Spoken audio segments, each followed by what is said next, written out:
Donald Trump is in a state of panic like we have really never seen before. This is a man melting down before our very eyes, not just physically as he deteriorates, not just mentally with his pudding brain, but as he is constantly confronted with a scandal he just can't get to go away. He cannot cover up his Jeffrey Epstein scandal, and it is the reason why he is losing his mind, and very publicly, in a meltdown on Truth Social, which might have been Donald Trump's strangest yet. We're going to get into it all and how all hell is breaking loose in the White House. But before we do, if I could quickly ask you to leave a like on this video, and if you haven't already and you enjoy our channel, to hit that subscribe button because it goes a long way in supporting our work. Now, before we can get into that absolutely ridiculous meltdown from Trump last night, I want to start with the reason for that meltdown, his Jeffrey Epstein scandal, and Robert Garcia gave us the latest on all that we need to know. Look, let me just begin by saying that these last couple of days, spending time with the survivors, them sharing their stories directly to us, not just at the press conference, but also behind closed doors, has been first incredibly difficult to hear these women essentially being re-traumatized by what's happening, but also to see their courage and their strength, I think, has lit a additional fire within us to really seek and get justice for these women who at the time, many of them were girls and teenagers. What they are saying to us is that the day of them not getting their justice, the days of lies, of cover-ups need to end. And they've been very clear that they want all the files released immediately. They know the president has the power to release the files right now. And this stonewalling, this cover-up, they are aware of what is happening, which is why they've come together to strengthen their voice. And I think us recentering the victims is so important at this moment because they aren't going anywhere. They're going to continue to be engaged. And it is a shame that Republicans say they want transparency, they support the victims, yet won't sign the discharge petition. They don't want a vote, a public vote on releasing the files. Why? Because Donald Trump in the White House is calling members all day today and saying publicly, this is a hoax, do not sign that petition, this is a betrayal of me personally, and Donald Trump is hiding something. This is a cover-up that is being directed by the president, and we're not going to stop till we get the truth. Yeah, it really feels like, especially the way the White House is weighing in today, and yesterday over the last 24 hours, it's not just about the Epstein file. This is also about, the executive versus the legislative, the power. Like, I think that the White House has been successful previously, strong-arming Republicans that you work with to do their bidding, and now they're seeing a little bit of pushback. It remains to be seen how much more, where are the other members that will come forward. Questions about the meeting that lawmakers had with the survivors, because just for folks out there to understand, there was a rally today and there was a press conference, but separately they met in a bipartisan way with the House Oversight Committee. I don't want you to detail, obviously, their names and specifics, but can you characterize those conversations? What new did you learn? Did they name names in that meeting? Well, I'll first say that there was a bipartisan meeting that occurred. There have also been other meetings and conversations that have happened over the last few days. And so myself, others have also had some one-on-one conversations. We had the roundtable. I will tell you that the women that came and spoke at that roundtable were powerful. They were moving. They were angry, and it infuriated us as well. A couple things were clear. Number one, they made it crystal clear that the special treatment that Ghislaine Maxwell is receiving, they're disgusted by.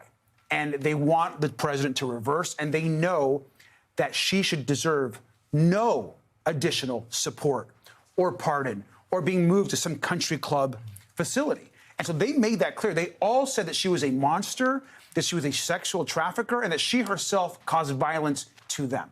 This is clearly a cover-up from the administration, and Donald Trump thinks he can aid in this cover-up by shifting the focus of the mainstream media, getting them to pay attention to anything else. And when that is the case, Donald Trump usually takes those tiny but I guess now swollen fingers and swollen hands of his to Truth Social and completely melts down. And of course, that's what Donald Trump did last night and into the morning as he loses his mind.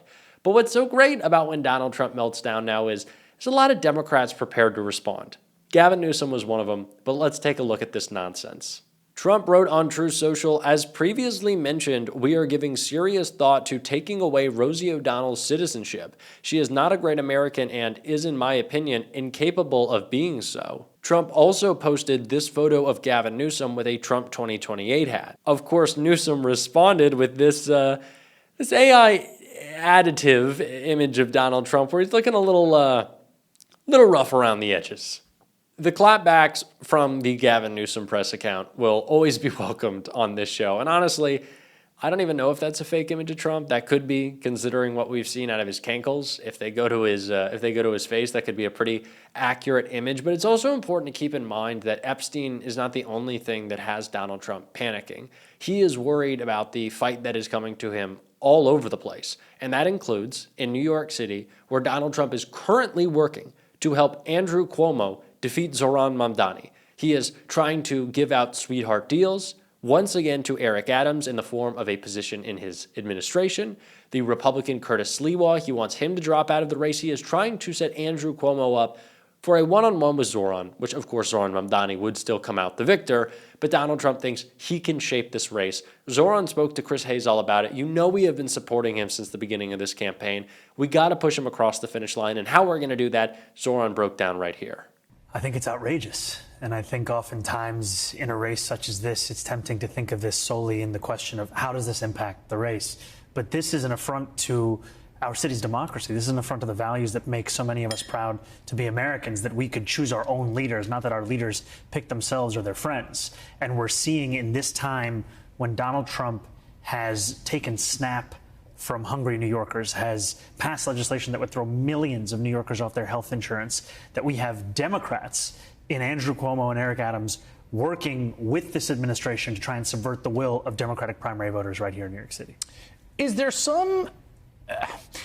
a Democratic argument that there's some problem with this split field of four candidates that ends up with a person being the mayor of the city with 40% of the vote?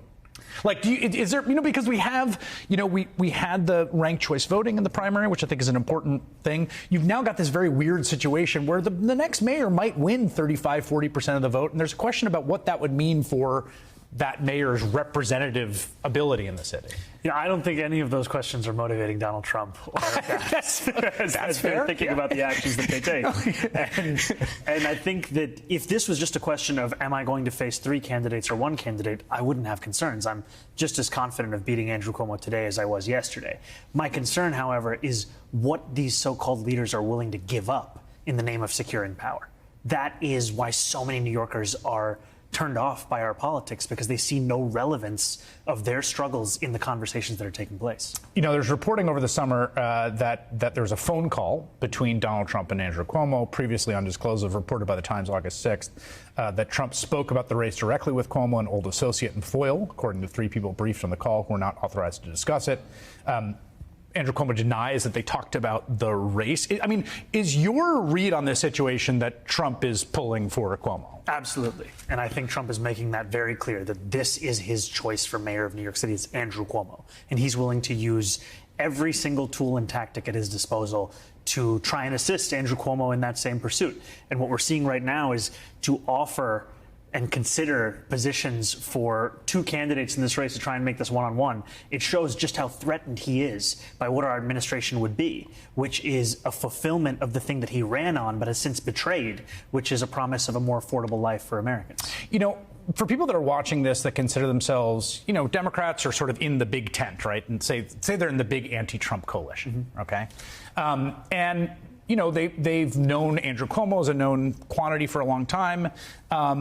And there's a feeling right now as they watch sort of Governor Pritzker in Illinois and Governor Newsom and, mayors in Chicago and D.C. and Baltimore deal with this sort of Godzilla-like figure, right, who's sort of wreaking havoc all over the places, that we need someone who's strong, who's experienced, who can go toe-to-toe, who maybe is kind of a tough guy. And this Zoran Mamdani seems like a nice guy. He seems charming. He's 33 years old. Like, do I think that's the guy that can go toe-to-toe with the threat that is Donald Trump, as opposed to Andrew Cuomo, who's really been around the block? Let's take the example of California.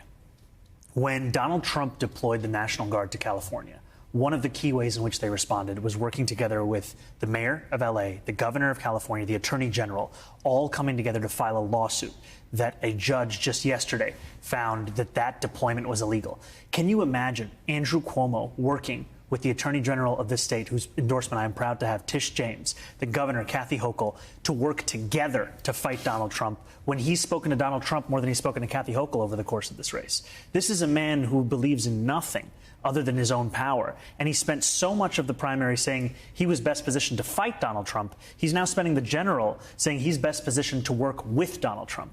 And New Yorkers want a mayor who is accountable to them, not to someone in the White House who is looking to rip up the very fabric of the city.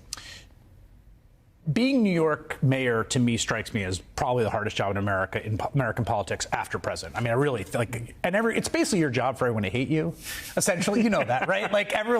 No one's gonna be like, hey, buddy. Like, everyone's kind of pissed off all the time because it's New York City. It's New York City, right? Like, life is tough. Like, things are crowded, things are expensive. Like, there's a lot of reasons for that. But then on top of that, right? So it's a hard enough job in normal times. But I mean, as we're watching him threatening to send in the National Guard to Illinois, no respect for like the law as it stands. Like, you can't bound yourself within some confines of like, well, he won't do that because it's illegal. Like, how are you thinking about preparing for the job itself in terms of having this threat looming over it? You have to prepare for the inevitability of Donald Trump to continue being Donald Trump. We cannot, as you've said, rely on any notion of the law or what is appropriate for how he will determine his course of actions. And I look at California as an example, such that we are ready here in New York City on January 1st with a plan of partnership across city and state government to be ready, whether it's for the deployment of the National Guard or it's for his attempt to pass legislation like the one he just did, which will take an axe to so much of what keeps so many New Yorkers afloat. And I think we've seen what New York City can gain if we have a mayor who is willing to collaborate with Donald Trump, which is not that much at all. We've had money directly taken out of bank accounts. We've had a 6-year-old public school student from Jackson Heights being deported. This is what we have when you want to work with Donald Trump. We've seen what it looks like to manage Donald Trump, which is what we see in Andrew Cuomo. We need someone who's actually willing to fight Donald Trump. So Ron is not only an aspirational figure in our politics and someone that the Democratic Party desperately needs as a leader right now, but he is some of the best opposition we have seen to Donald Trump's administration, and we absolutely need him as mayor of New York City, not a criminal like Eric Adams who will do whatever Donald Trump tells him to, or not another criminal like Andrew Cuomo, who is quite literally begging for Donald Trump's help so he can sell out New York to not just Trump, but all the billionaires who got him elected. That's why we got to back Zoran. We have from the beginning. I hope you are too. And if you want to support our channel, as always, you can hit that subscribe button, leave a like on this video, and if you stuck around to the end, drop a blue heart in the comments. And until next time, I'll see you soon.